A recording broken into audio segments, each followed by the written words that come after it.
Broadcasting from New York, New York. It's Grant's Rants, Hollywood Talk. Real Housewives All Stars is in production, but what are they going for with this? Real Housewives of New York City returns. We've got some notes. Jennifer Ayden proves her worth.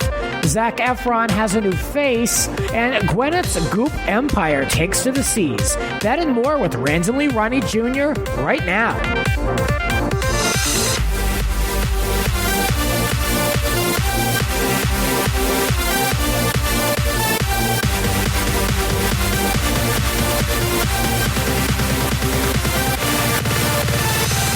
Let the ranting begin. I am joined once again virtually by randomly Ronnie Jr. from what he tells me is a struggling, sad podcast. Ronnie, what's going on with this podcast? You were here, you were promoting it, you were talking it up. What happened? It's crunchy. The host is crunchy. No, I only say that because I was reviewing the stuff that I have, and I was reviewing both YouTube channels, and there's nearly 300 videos between the old channel and now the new stuff. And some of the times you look at what you've done and you're like, oh my gosh, I know why I got a bad attitude now. I know why I'm crunchy, just because you've been doing it for so long. So I'm kind of embracing that. Yeah, I'm embracing it. And I have a podcast called Difficult Podcasters. The website is difficultpodcasters.com, where we recap Difficult People, the Hulu series. And it's allowed me to be the crunchy, judgmental, nice son of a gun that I am. So I'm kind of in that space where I'm like, you know what? If you don't like my podcast, that's on you. You're dumb. And it's fun for me. So that's kind of where we're at. Yeah. I get that. You know, I mean, we're just out here getting a lot of free content. We're out here doing a lot of work, so I get it. Yeah, but it is fun. And like, if you're like me, and I think you are, you were a child who, you know, I make fun and joke, right? But I think you were like me, where you grew up and this is the only thing you ever wanted to do. Like, I've always wanted to be a radio personality since a kid, you know? Right. I used to have the toilet paper wrapper. I would look at the mirror and I'd go like 5, 4, 3, 2, 1, like I was on TRL or something. Like, I'd watch Johnny Carson, like, why can't I host a late night show? So I make the joke and I make the frustration. It's hard to create content, so I'm going to shout out everyone who's doing it, but I'm also going to shout out people who are having a hard time with it, the people who are having they're exhausted by it. Like, there's not enough of us out there who talk that way and rant that way. So baby, well, that's true. What it's about. Yeah, very few people are open about how hard it is to maintain all of this. Yeah. My gosh, with this, it's so fun, Grant. I love the fans. Ronnie doesn't. No, he doesn't. Don't talk to me. Don't DM me. Get out of my face. Well, I love when they DM me. I love, that's the best part. I mean, I get such great feedback and engagement from the show. I mean, it's perfect. I love that part. But I mean, yeah, it's hard to maintain, and it's even harder to continue when you see other people who have like absolutely no idea what they're doing in the podcast space just climb past you. So it's tough. Right. But you know, it's not easy either when you have to open Instagram and see people constantly on vacation, like Kyle and the Real Housewives in this mashup series. I don't even know where to begin with this. By now, we've probably all seen Melissa's TikTok video. It's been copied and pasted everywhere you could find it with all the housewives. Did you see this? I saw it, and the first thing I'll say about Housewives, the All Stars edition, is it's really, I thought it was really sweet that they let Kyle join the rest of the All Stars. You know, she's not of the stature, she's not of the pedigree to be an All Star. So that alone, I thought was very sweet of all the gals to, you know, make her feel welcome, because she struggles, and she always has been a struggler. Speaking of people who struggle, well, that woman could not be compelling for the life of anybody. But I think it was a funny video. Grant, you know me too well. I'll let you guess. Who do you think was the star of that video for me? Kenya Moore, Miss USA. Miss 1993, USA. She came through. Kenya like looked that. Incredible, by the way. She blew the other woman out of the water, literally, in the video. But people are analyzing this video like it's like a text from Christ. I mean, my God, it's a TikTok video. Who cares? People are so into this video. I mean, all right, I looked at it once, maybe twice. You know, it's been everywhere. Okay. But, you know, they're reading into things that aren't even happening. Like, you see Kenya, she shoved Luann. She pushed her right out of this frame. And I'm watching, I'm like, I don't even see that. Like, I think people are just, like, looking for what they want to see. No, you're right. And I think it was our friend Hollywood Leon, who's got a great podcast, Everyone is Terrible. He had tweeted, like, why are we getting whoever's the insider who's like leaking information or whatever from Bravo or production or who's like just whoever has this information? Why do we want to see all the tweets of who's already feuding? Why do we want to see the tweets of all these, like you just said, oh, is somebody not getting along with somebody based on that video? It's just too much, because by the time the show actually goes to air, you already know everything. And I think Leon made such a great point. I'm personally tired, and I think this is for all the franchises, when you already know all the information and all you're doing is revisiting it. Like when you go to the show and all they could do is say, you're not going to believe what happened or how it happened. I'm like, we've been talking about it for 6 months. Like Erica Jane, we're done. Yeah. Like the only storyline I want from Erica Jane is like her going to, her old strip club. Like, let's leave it alone. Yeah, I'm waiting for a departure from that one. And the truth to come out about just who she really is. She's your Kyle. Yeah. Well, they're all my Kyle on that show. And longtime listeners know that is just not my jam, not my show. And agreed. I noticed that Lisa Rinna was invited to this allegedly and did not show up. And that's because, in my opinion, this is my point of view, but I think she believes that she's above it all. I think she looks down at those women. Even Vicky said in the past that she really looked down on OC when she was around them at that friggin' baby shower we can never get past. And I think that she looks at the cast and saw that Ramona was going to be there and maybe some other women and thought that she was better than all of them. And she pulls her out at the last minute, because Lisa Rinna, in my point of view, is not someone that claims she'll take any type of job. But I think she takes herself beyond seriously, and she saw that this was a caliber of people she didn't want to be with, so she just let Kyle go. She pulled out last minute. It was like, oh, sure, Kyle, you go. And just what nobody needs to see. Kyle on another boat, vacationing with a drink in her hand. How many times do we need to see this? Is this tiring for anyone yet? I don't mean to be super negative, but I'm just saying, like, what's the point of this? Do we care? Do we care? Well, we don't want to talk too negatively, because it's also like, well, what are you doing with your life, right? And it is good for Kyle that, this is her situation. But I put Kyle up there as in the top 3 of the most, I guess, like busy and popular at one point Bravo people, Bravo celebrities who aren't interesting. So the other 2 are Nene Leakes, and the third one is Hannah Berner. So those 3 to me have, like, if you were to say who are 3 Bravo celebrities who sort of ruined the network, it would be Nene Leakes, Kyle, and Hannah, just because they aren't interesting. That's the end of the story. There is no story. They have never been interesting, and they've been on our television for so long. Good thing, Nene departed, but that's another story. Yeah, Kyle is just boring. She's always been boring. She'll never not be boring. And I think Camille was correct that, like, Kyle had a little, like a hand in producing the show or something of that nature. I'm not saying that that's what actually happened, but there is something that allows Kyle to be less interesting, but to get on TV more than anyone else. And I don't understand it. They say that they cast the show kind of with her or around her. She was influential in, like, building the original cast, and she is that stupid OG original status, so that comes with, like, extra perks. But yeah, I mean, she seems to be pretty untouchable. I don't know why, but she's with a couple of other untouchable people, like Ramona. You can never get rid of her. And I was surprised, I will say, side note, that Ramona made it into this cast, because that shows me, I know nothing, but that shows me that Bravo is like, they really like her. Like, she's going to stick around. She's an OG who's going to hang out. So I that's what I think that's what I'm gathering from this. If they were looking to separate themselves from her, or they thought she was kind of like Vicky status, like running out of steam, I don't see why they cast her here. But no, I noted that. Interesting. Ramona. Well, I think it was for a couple reasons. You are one of the people I know on your podcast who always mentions that Ramona, while she could get under your skin, while she's just awful at times, is good for Real Housewives of New York. So I think she's essential for that, and she will kick up dust. She's very full of herself, all these things. So what do you think it is when you put her on All Stars and the ego that is already as big as it is gets even bigger? You not only have a recipe for a great series on the All Stars, but she takes that energy and she goes back to Real Housewives of New York with that. Like, you could have put you could have put Sonia Moore as an All Star, but you put Ramona. Yeah. Yeah, and now Ramona's just going to be, she's going to continue to feel invincible, and I guess it's good for that reason. My favorite on the cast, I will say, my top 3 are Kenya Moore, Melissa Gorga, and Luann. Those are like the three that are the most compelling. And I like Cynthia a lot, too. I think the only one compelling is Kenya Moore. I think she's the only, her and Ramona and what could be are the only one that would even chart. I think they would. You gotta be nice to my Melissa. Melissa is the J-Lo of Housewives. I say it all the time. I'm going to say it slowly so you could hear. J-Lo of Housewives is Melissa Gorga.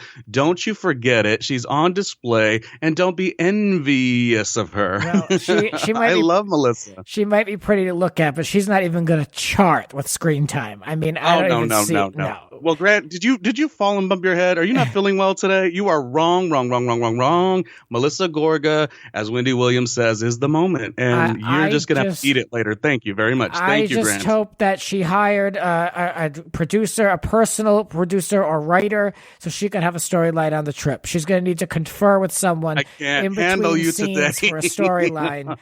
And Teresa's another one who's boring as hell and so overrated. I think she should be on that list of like those housewives that are just like, they've just been around for too long. They don't contribute much.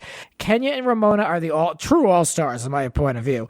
And the rest are just going to be like Luann. Like, what is she going to do? Like, I just don't understand the concept of this. These are just a bunch of randoms, in my point of view, that are longtime housewives that are on vacation for a week. Like, what is the point of this? What are we doing with this? Are these story producers just like winging it? Like, what's the angle? You know what I mean? Like, are they going to put them all in to do challenges? Are they going to have to live without electricity? Are they going to go on a crazy boat ride and have to survive? Like, what is the angle here? Because I mean, they're in the Turks and Caicos. Like, cool, but what's going on here?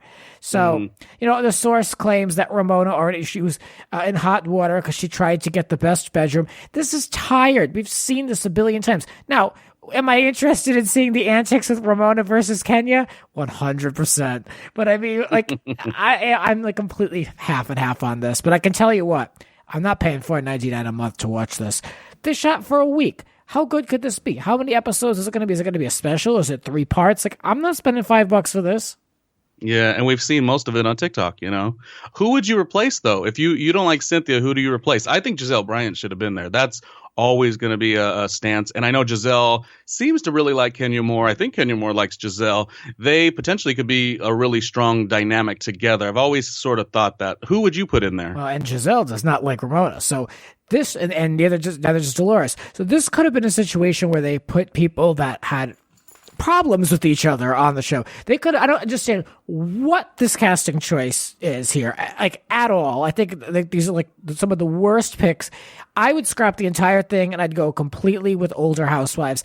That way, this could be something that could go on and we can do more of this and it lives on Peacock. So your diehard Housewives fans would pay the $4.99 a month and want to see Jill sit on a beach. Jill Zarin. You know what I mean? They would want to go back and catch up with Lynn Curran. You know what I mean? And like, my God. These are people that would all do it too. So like, that's what I would do.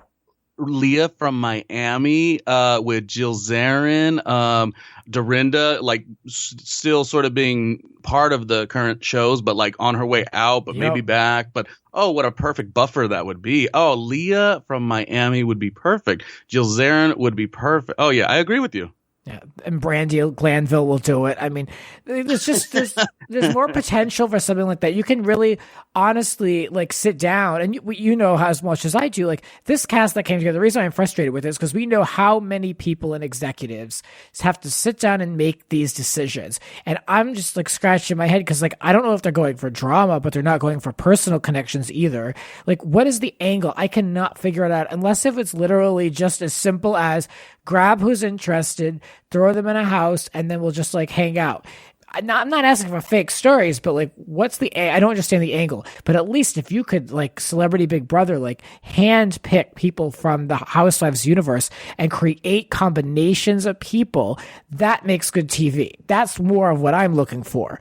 Than this random, like, what is Cynthia going to do? What is Teresa going to do? Mm-hmm. You're right. I mean, you're right, but I still like Cynthia though. I just know that Kenya's the only reason to watch. Kenya and Ramona are the only reasons. But that's my point of view. We'll see. I'm not paying for this, so I'll have to find it some other way. So, anyway, let's move on. Speaking of Housewives, Real Housewives of New York City returning Tuesday, May 4th. And I'm excited to see this season. Again, essential workers, the Housewives of New York.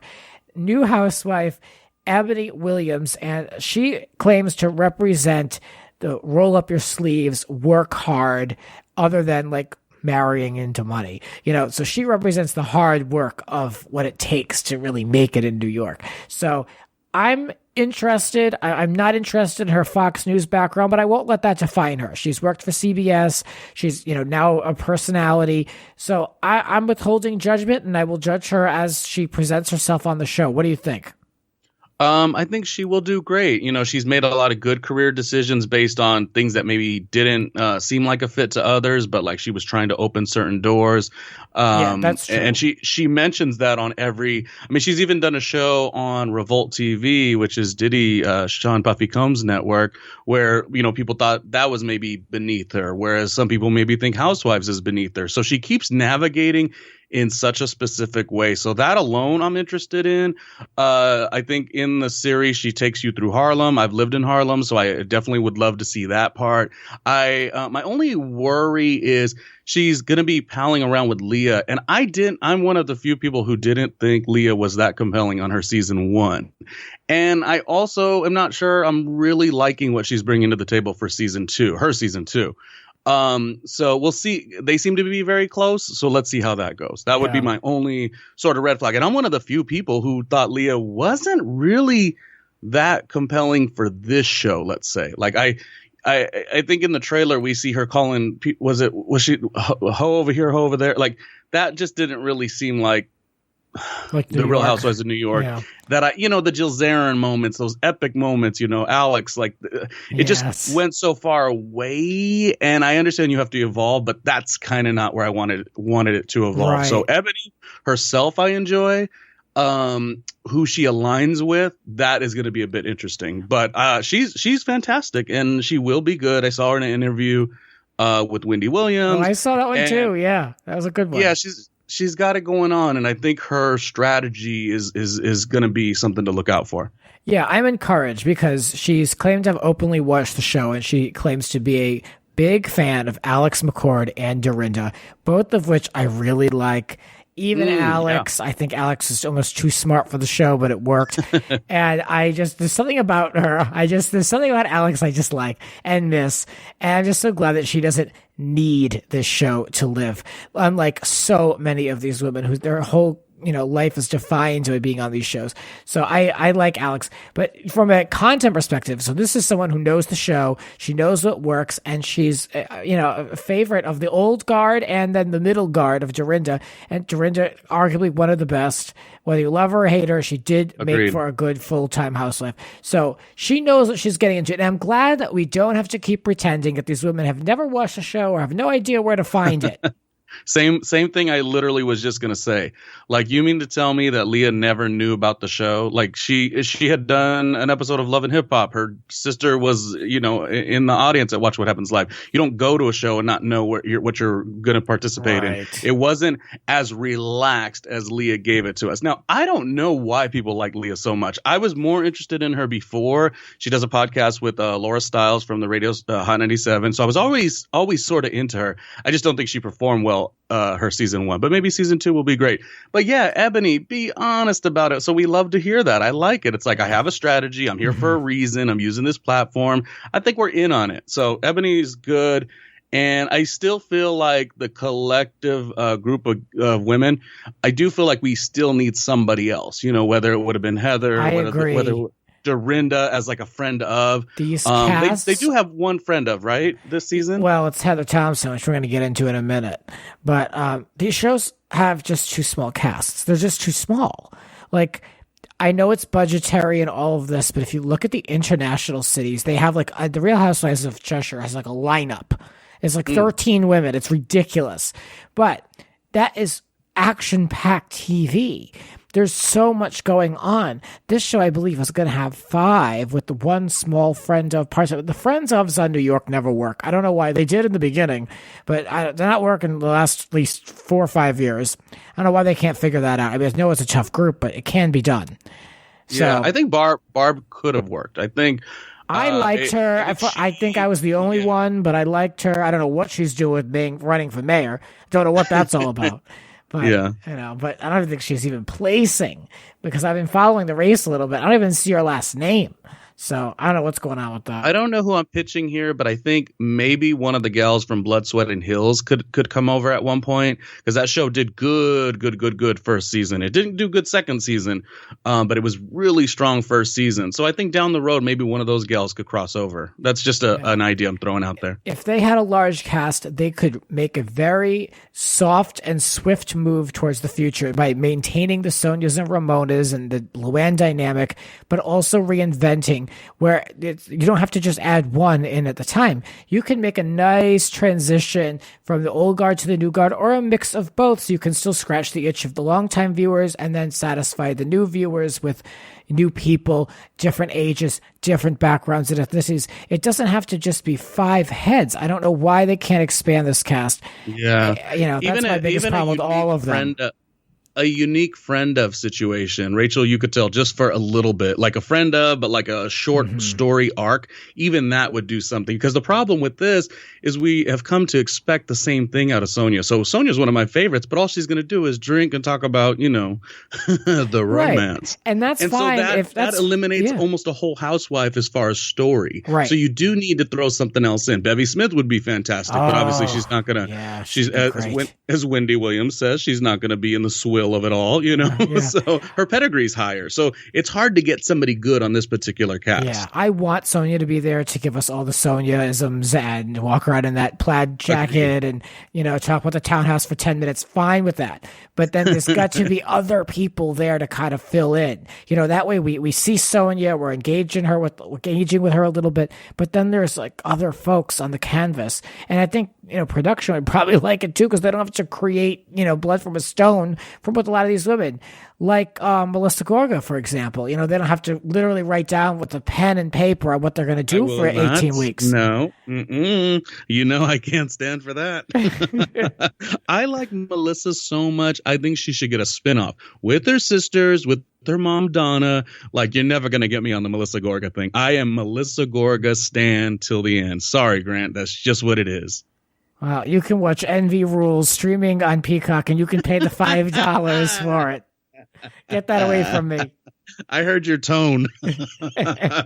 Heather Thompson's going to be on this show, I guess. Former housewife, big deal. She's going to be on for like a minute, I guess. She claims that she was assaulted on the current season and ganged up on. And Page Six has they reported in the past. I think I talked about this here or somewhere. They talked about like that she was filming. She had a fight with Leah. And, that's the end of that. And I love this Page Six article. They are so shady. They said that she engaged in the fight with Leah at 64-year-old Singer's Hamptons home. Now, what does Ramona's age have to do with any of this story? Why do they have to give the ages? Why do they have to do it at all? First of all, I definitely don't want to knock the severity of what is being stated here. But the problem also lies with how reliable are, to what you said, the 64-year-old Ramona's, Hampton home. Like, sometimes it does feel very pointed, very clickbait-ish, and it's really depressing sometimes to see an entity like Page Six be clickbait-ish if that is the case. See, that's how I took it. In my defense, that's how I took it, as like this was a headline grabbing thing. I don't know. I haven't seen the footage. Maybe this is a true assault and I'll feel differently, but this is what I gathered from this article. Heather was on a podcast, she's talking it up. I don't know what the direction of this is going to be, but I mean, assault, I don't know. We'll see. Well, that's what it's come down to. Like, again, to be clear, the severity of the issue at hand, of course, we respect that, that we're not making light of that. But it just comes to it's a little bit of everyone is to blame sort of in this situation. I don't mean the cast. I mean, the media, the Page Six, them putting this thing out, who runs with it as far as who retweets stuff on the cast. Bravo, sort of getting in on it. It's like, at what point people get too desperate to like draw buzz around their show. It just seems like we should be at a, as I said earlier, a higher pedigree. So again, if there is something that did indeed happen, of course that's an issue at hand. But if it's something to just draw attention, like let's step up our cachet a bit. That's all I'm saying. With that being said, I do have great anticipation for Eboni on the show, and I've always enjoyed Heather on the show. So I guess I could leave it at that until we know more information. Yeah. Yeah, I'll be watching somehow. I'll be watching. I don't have cable right now, so that's a whole other thing. So I've got to sort that out in time. I hadn't heard of this story, so I'm actually not very happy with it because I don't really, everyone seemed to like Housewives of Potomac, the big, there was an altercation on that season. I think the earlier seasons were dramatically better. I'm not big on like an altercation makes a season. I don't need that for this either. Wrong person. Nope. That's not RHONY. Yeah, I don't need that for this show. It's different flavor. It's like more of the absurd. I always say RHONY is like a comedy. I don't want it to be super dark. I want the absurdity to stay in the fabric of what the show is for this one in particular. I don't need the drama for RHONY. What do you make of Jennifer Ayden this season in New Jersey? The top housewife that maybe no one saw early on and now everyone's so into, and I equally am so into.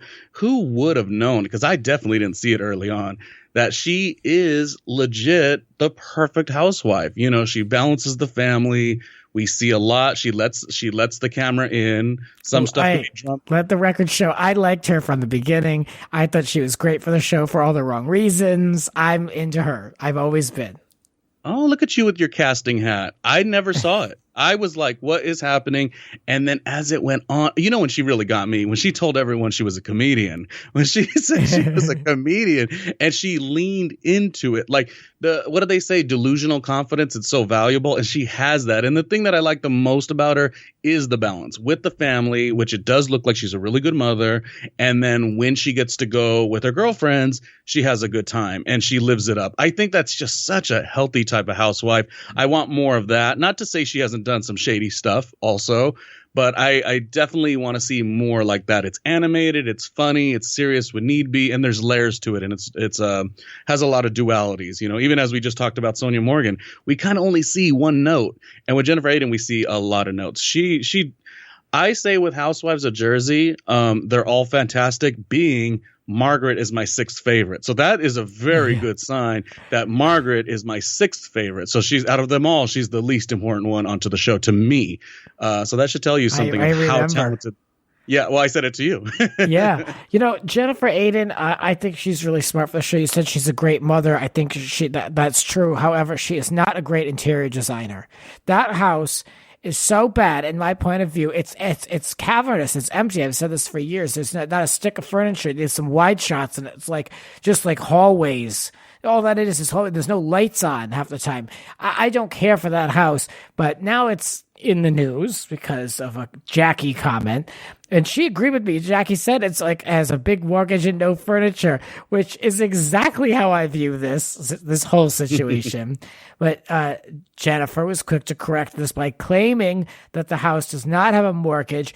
Page 6 looked into it. Oh, stupid. Nobody has anything else better to do. But they found out that instead there's a big construction loan on the house. So there you go. There's your information on the Aydin estate in where is it? Paramus? Yeah, I think it is close to. Yep. Mm-hmm. Bill seems like such a goof to me, and my sister and I are always talking about like how goofy he is. Like we don't see it, but she thinks he's just like the absolute best, and I guess the bills get paid in a big way. I say this about J-Lo, not putting Jennifer and J-Lo in the same space, but J-Lo has the J-Lo effect with men, meaning she could take Ben Affleck and make him like, Bennifer. When a woman loves her man so much and she's so charming about it, you could tend to see it. Like J-Lo, you'll never tell me that Mark Anthony isn't the king because J-Lo, put that stamp of approval. And Mark Anthony is also just the king in general. And I think Jennifer Ayden is sort of doing that with Bill. Would Bill be somebody that I'd bat my eyes to? Probably not. But Jennifer Ayden sells him pretty well. And I watch the show. I'm like, okay, Bill, I can see I can see the allure for sure. So you're saying you can't? Oh no, I can. I could totally on a lonely Saturday night. Absolutely. Oh my God, no. I mean, the Westbrook Creppins guys, their impersonation of him is all you need to know. In my opinion, it's spot on. I have no idea what's going on with that, but she's happy, and that's it. I mean, she can have him. I think he's such okay. Well, then let's ask the question. Well, then which of the house husbands would tickle your fancy? Is there? I mean, obviously Evan was talked about a lot. Are you more of an Evan or a Bill? Well, they're all pigs. I mean, I guess Evan. I guess. Okay, moving on. Yeah. Jeez. They represent like the worst house husbands. I might point of view, but that's a hard one. But okay. Let's move on to Zac Efron's face. Yes, we're actually talking about this. I noticed this myself, and I thought it was just me. I didn't want to be mean, but he appears to be a little fuller in his face than normal. Have you picked up on this? Yeah, but that also goes from years of, his parting ways and some of the struggles he's had. Has he had struggles? I didn't know. I think he'd had some substance struggles, and I think he also has struggles with like fitting into a specific like where his role is as and as an actor, a singer, and all of these things, as a performer. So sometimes I feel like he's still trying to find himself in that regard. So this didn't come as a surprise, really. I hope people on the internet aren't too mean, because obviously you should take a look in the mirror yourself if you're going to be judging him that way. Let's just hope he's healthy. He seems like a really cool guy. He did a Netflix series. I wasn't keen on him being the host because I'm like, another hosting gig going to, celeb. Exactly. But it was likable in the sense that it was sending another celebrity on vacation, which drives me nuts. This one did have a little bit more of like environmental, like that was the messaging. Right. So at least it was okay. But that goes to my point. Like, he seems to have trouble sort of fitting in. Like, he was High School Musical. He was, in the Greatest Showman. I think that was called, right? Yeah. Like, where's his lane? Yeah. He didn't necessarily blow up and become the leading man that, Bradley, what's the guy's name? Bradley Cooper. He didn't get that really. So he's like trying to find his place. And maybe that's a little bit of what we're seeing, and could have caused some of the trouble and the problems and abuse, substance abuse or whatever. So I don't know what it is, but I just hope he's happy. So this is one celebrity that I'm just not going to jump on and make fun of. I'm going to ask what is really happening. You know what I mean? Well, it's interesting to see how this is put together, because if this were like 15 years ago, there'd be like Perez Hilton memes of him being fat and all this stuff, and they'd be so many words and names. Like, yes, he appears a little less fit. He's rounder in the face, but it's interesting how they're handling this, even on like a Page 6 Daily Mail. Like, they're not tearing into this guy. Is it a male thing versus female thing? Is it because we're a new age? They still are talking about it, but it's handled differently, and that's kind of what I want to mention. Like, wow, that's interesting. Yeah, it's like, it's called out because it is kind of an obvious thing, but it's handled better. His friends do deny that he had any plastic surgery, but apparently there's a new jawline situation, allegedly, that people are noticing. He did break his jaw in 2013. I don't know how, but I mean, he looks a little different. And I mean, I really could care less that, I don't really follow him that much, but it was noticeable. And I thought it was interesting how they covered the story. It might be leaning to what I was saying a bit ago, like him and his, he doesn't have issues with masculinity, let's say, but like the society's issues. And sometimes when you're that real skinny guy, scrawny guy, he was fine, that way. Right. But I feel like sometimes there's this overcompensating. You see it a lot, I always used to think of struggles with being overweight as the only issue, and I still sort of do, because I've always struggled with my weight. But sometimes skinny guys, especially in that role where they're trying to be, sort of the leading man, or they really don't know where to go, they have to sort of compensate somewhere. So it could just be like some insane physical fitness, along with maybe, I mean, I would never want to make no accusation, but you see Alex Rodriguez's face, and that's a bit plastic, and we know of the steroid use there, and that's not what I'm saying. I'm trying to know the answer, really. I don't know, but you make a good point. The women sometimes don't get that same sweetness behind, hey, what's going on with the person. So that is a little unfair, and I agree with you on that. The descriptors are a little different.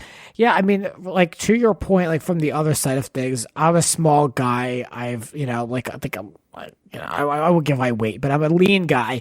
And, it's tough when you do want to be able to put on weight. I'm a very hard gainer, and this is someone who, like, is front and center. He wants to be this leading man. I'm sure he struggled to put on the muscle and the weight, but he also had the best trainers and the best gyms in the world. So I don't feel too bad for him. But yeah, I mean, I get that there is like a reverse complex. If you want to grow into yourself as a man, you want to grow into that position, and that figure that you feel the pressure to have. And yeah, he probably was a really skinny guy up until he was in the public eye, and then that pressure to look bigger. So I can see both sides, but yeah, I don't know. I don't know if he got plastic surgery or not. I mean, I don't even know. Can you do that? What do you do? Just get a bunch of injections?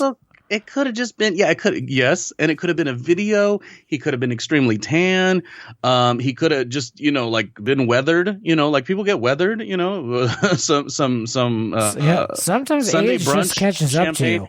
Sometimes age and weight just catch up to you sometimes, like the things slow down, your metabolism. Maybe that's what it is. I'm totally guessing. And also, like, it's just people, people don't like their own situation.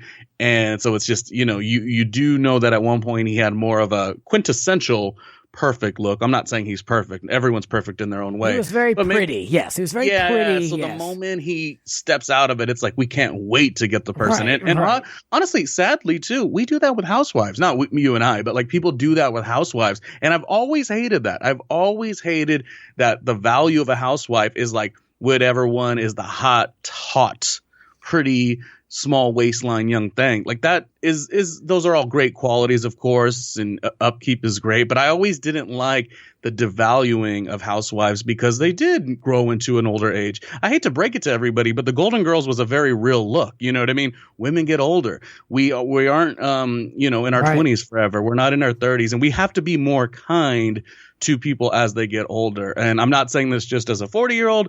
I'm saying this even in my 20s. Like, I feel like it's just important to allow people to grow a little bit. Yeah, absolutely. There's slim pickings here with the news, but you know who's doing well? Gwyneth Paltrow, of course. This one, some people, they can only fail up, and the Goop empire expands. Now she's partnering with Celebrity Cruises. And this quote really got me. I'm always happiest by, in, or on the sea. Oh, I love to hate on Gwyneth. You know what? I secretly kind of like some of the stuff she's doing. I think this is a great move for her brand. She's 2022. She's going to be serving as Celebrity Cruises' new well-being advisor. So, I don't know. Is that making you want to book a celebrity cruise? Well, my podcast isn't flying off the shelves and the money's not coming in that heavily. So maybe not right now, but maybe later. It's so funny. I started off this podcast being very grumpy, and now I'm being very sweet to everybody because I'm just trying to respect everyone's process, I guess.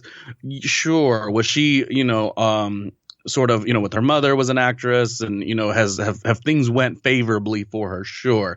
But at the same time, in regards to this, if the industry itself with cruises has been sort of knocked due to COVID, and they sort of came to her, which I imagine they did for, the namesake. And I guess I can't blame her. And so long as she doesn't have like a arrogance or an attitude about it, there's really nothing we can do. It's beneficial for both companies involved. And I guess you're going to, when that happens and the press release comes out, you're going to have to make a comment that's very, bland,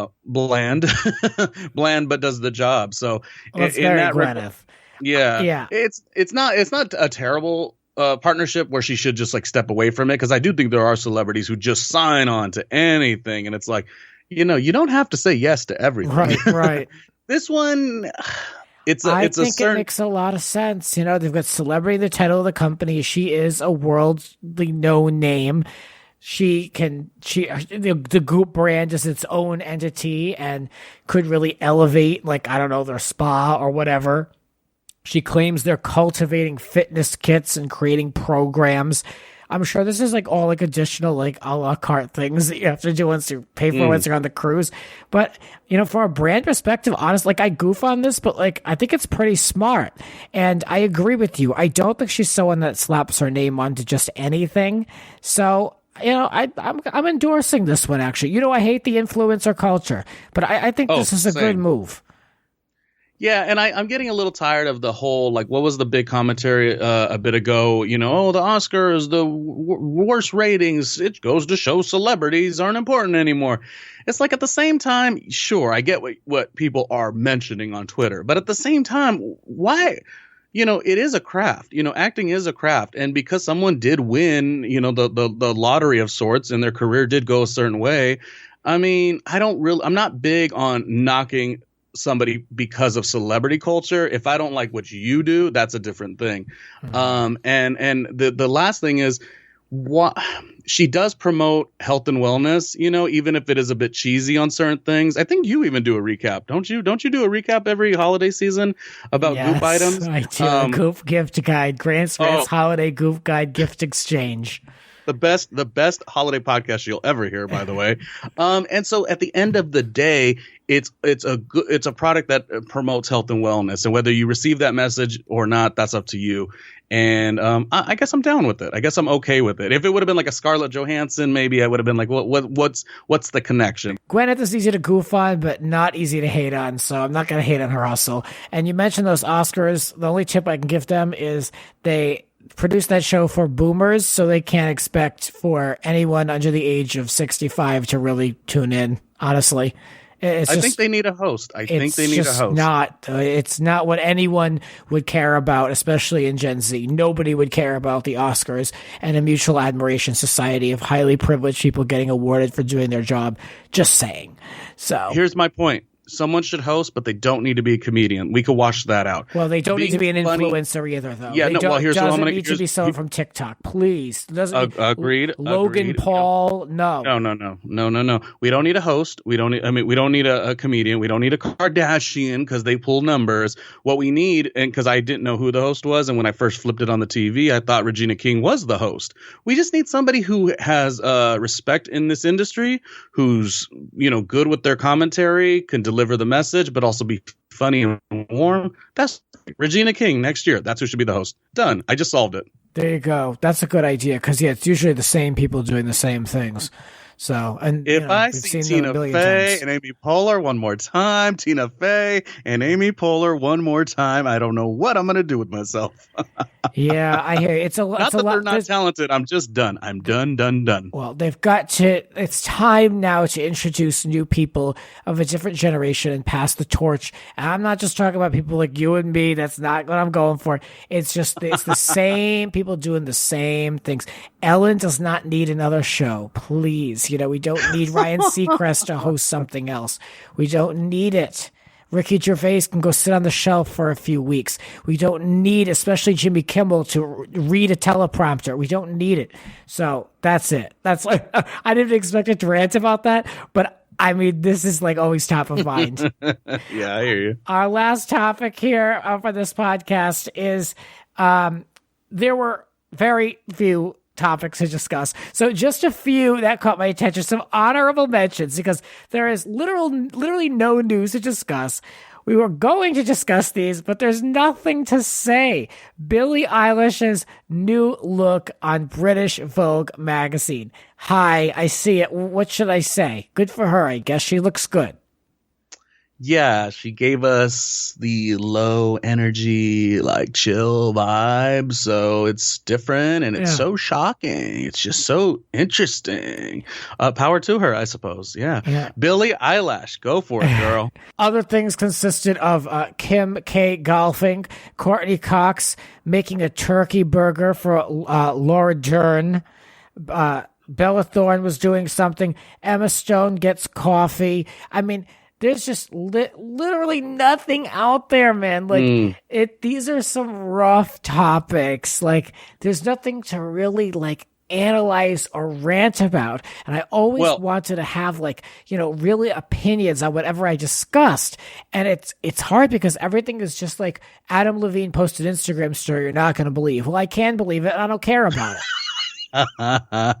When they say that, that's the worst. You're never going to believe so-and-so exposed the truth on such and such on the set. It's like, oh my God, the thirstiness of all entertainment. Hailey Weekly does Bieber, it. Page Six does it. I'm looking at it now. Hailey Bieber bears her midriff. I mean, do you think we're going to talk about this? So this is, it's I have one. Hard out there. I have one. Twitter went awry with the I Love Lucy first looks, or they weren't even technically first looks, but they were what was going around with Twitter. I think I don't remember. It was a Javier Bardem will be Ricky. I can't recall who Lucy was, but the whole Lucy huckleberry. Is Nicole Kidman, yeah. Yeah, which, you sort of do, as you stated, you sort of wish other people had a shot, right? But anyway, the huckleberry over them not looking the part or whatever, it just is this thing where it's like, Twitter, who asked you? You work a job at the Walgreens counter line. Like, go check my here's my lottery. Like, what? The judgment and the why do you qualify to speak on Twitter? I do get that everyone has an opinion, but like, what if the film is so good? What if this is a really great story? It's written very well. The acting is phenomenal. People give way too much credit to Twitter mobs that are usually only like a couple hundred people that are a splinter of a tiny part of an audience that's actually going to watch the thing. They're just making noise to make noise because they want a trend. They want to create a thread. There's too much attention on these Twitter mobs, in my opinion. I think it's fun to share your point of view, but like to tear down the film that no one even saw is stupid. I'm not giving that any of my time. If you don't contribute to the artistic space, why does your opinion matter that much to the grand scheme of things? Like, it's very judgmental. It's very pointed. Like, leave it alone. The lack of respect.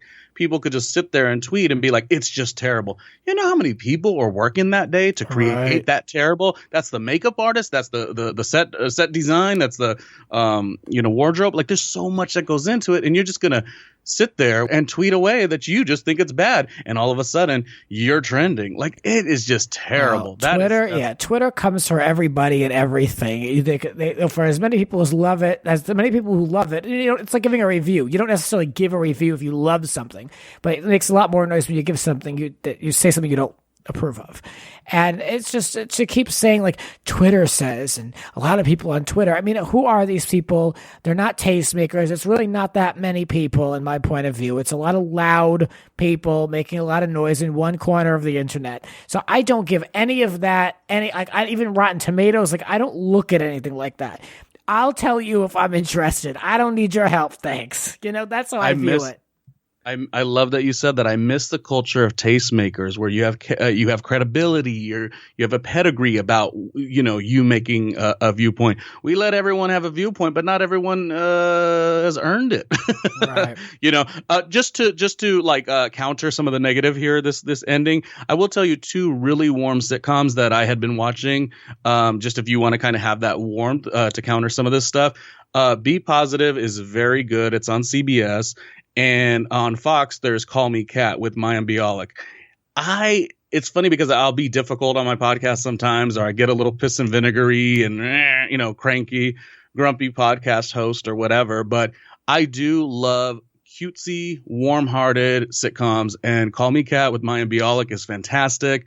Annalee Ashford is in Be Positive. And they're just such good nice shows. So if you need to escape from all of the craziness and you want like more warmth, those are two shows I highly recommend. Look at you repping network TV. That's I don't think we've said anything about network TV in a long time on the show. Grant, I don't know if you know, but on my vision board, I'm going to be on a show. I don't know if you know on my vision board, but I'm going to be on a 7-season sitcom. Guaranteed. I'm not like it's claiming it. I'm claiming it. I'm going to do it. Amen. Speak it. I like it. Put it out there. Well, kids, that'll be it for this podcast. I will be honest with you. The topics are hard. The weather has changed, so I'm going to maintain this show to the best of my ability. I'll be in and out with it. I still enjoy doing this for you. I just need a little bit of time to enjoy the summer. So I'll be back and forth. It'll be a little less consistent than it already is. It's just a lot going on, and the weather is finally decent. I think I can put away the winter coat, but just when I do, you know this, Ronnie, the minute I put it away, it's 50 degrees. It's 45 degrees. So, I mean, we are now in May. The coat is going away. Yeah, no, it's nothing better than springtime in New York. You jump out of your skin. Spring has sprung. Hello. Yeah, it's great. And you don't have to be tethered to a computer to always be working on a podcast. But I might have you on mine. We're thinking about doing something that's quick and easy. So go to randomlyronniejr.com or difficultpodcasters.com. Once again, randomlyronniejr.com or difficultpodcasters.com. And you are probably going to see Grant up in the mix too. So that'll be fun. Absolutely do it. Yes, totally. All right, guys. Thank you for listening. For those of you who are watching Real Housewives in New York City, enjoy it. Let me know your thoughts. I love you guys for listening, and I'll be back with more rants. On display.